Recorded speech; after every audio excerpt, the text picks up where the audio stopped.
what I would like the wider church to know is that the Christian life can be about much more than just going to church.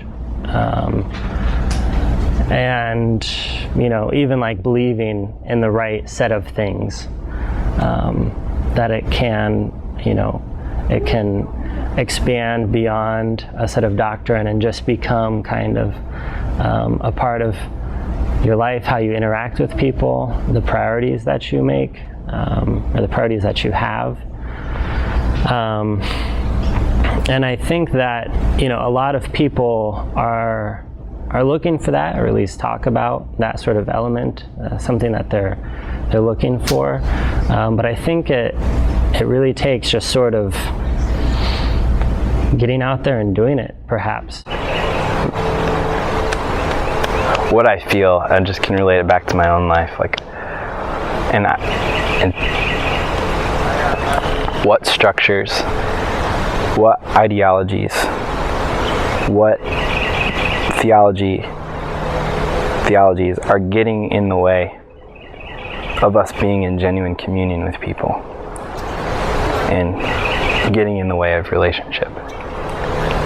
Are the prayers of the people? It's the structure that we have in the church. It always bothers the shit out of me, because you never hear from, at least in the way that we do it at the church I attend, you never hear what people are asking for what prayers. I can never go up to someone and say, how's your grandmother? How is she doing? Because I don't know who their grandmother is. Their name was in the prayers of the people, but I don't. Things like that bothers me. And what ways can we help those structures be able to aid in a relationship? And I feel like that is just a massive question. And I feel like that's what, if you're talking to 20-somethings, this young woman, Hillary Comblos, did a study for us. She was from Yale Divinity School a year ago, and she interviewed 20-somethings. I'm speaking from my age group. All of them said, what are you looking for now in terms of your spirituality in your life? And they said genuine conversation was the number one thing. Have you found that in church? No. And that is a sign that there's got to be I'm still figuring out what it is, and that's part of our work, is trying to create spaces for conversation, for connection, for communion. For us, that happens around the meal table. That's why we do it all the time. What ways could the Eucharist, in its way, be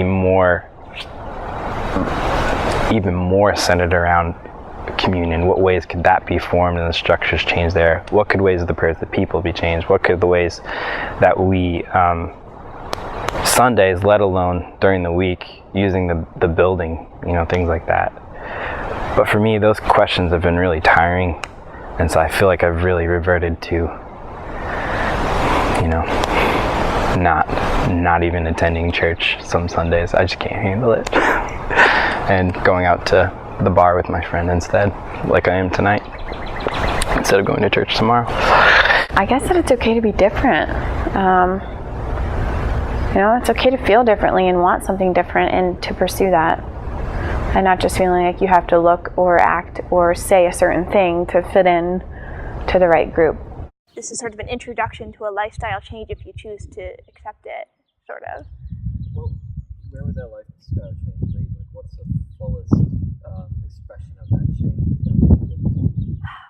That's so subjective, like what people want to do with their life. But I don't know. I mean, I feel like it would start with, I don't know if you're familiar with the fact that, if you eat meat, you're consuming a higher resource level, for the amount of space that a cow or whatever would take up.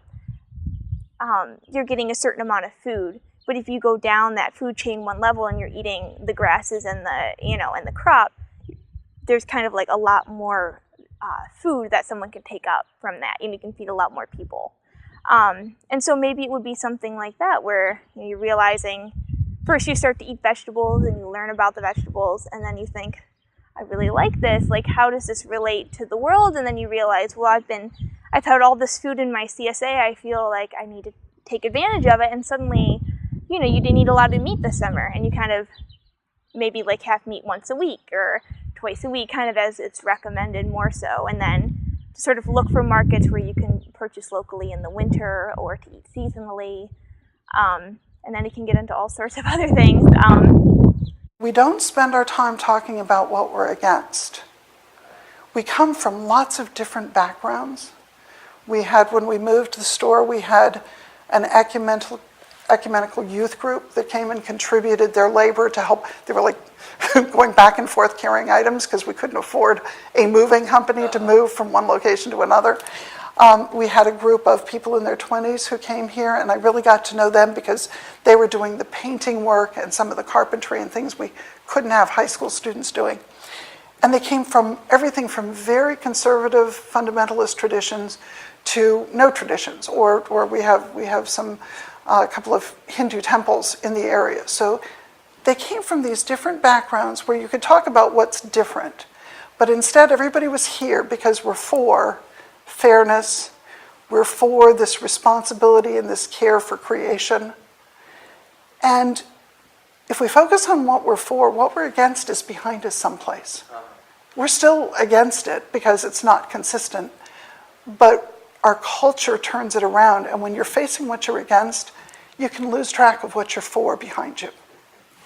So that, I think, is the important underlying message, is we have to keep asking, what are we for, particularly as Christians, followers of Christ. It's so tempting to be too busy. It's a problem that churches face in trying to answer too many things at once. When we just gotta find a way to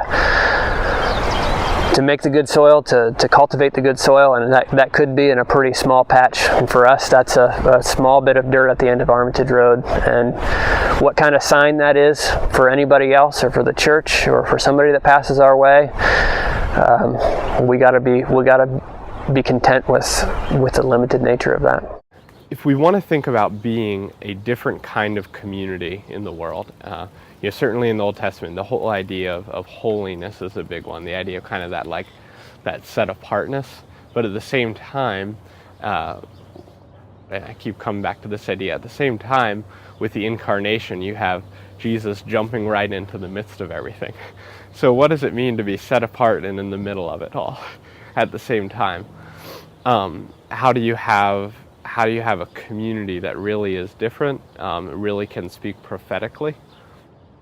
And I think that a big problem is that we often think about the idea of how do we build that community.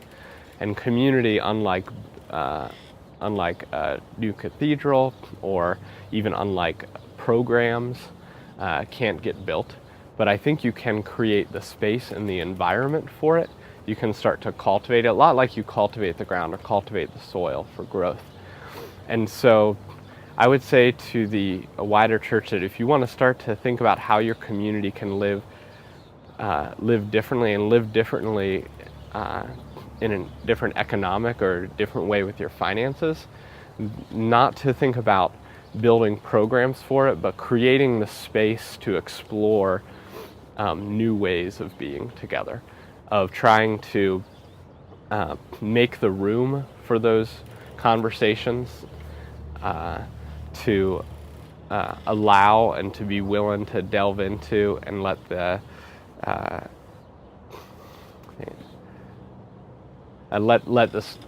we want to be willing to let the scriptures speak into even those parts of our lives as a community together. So that would be my challenge, is to create the space for it, bring the scriptures into it, and then let's see what starts to happen if the Spirit starts to move your community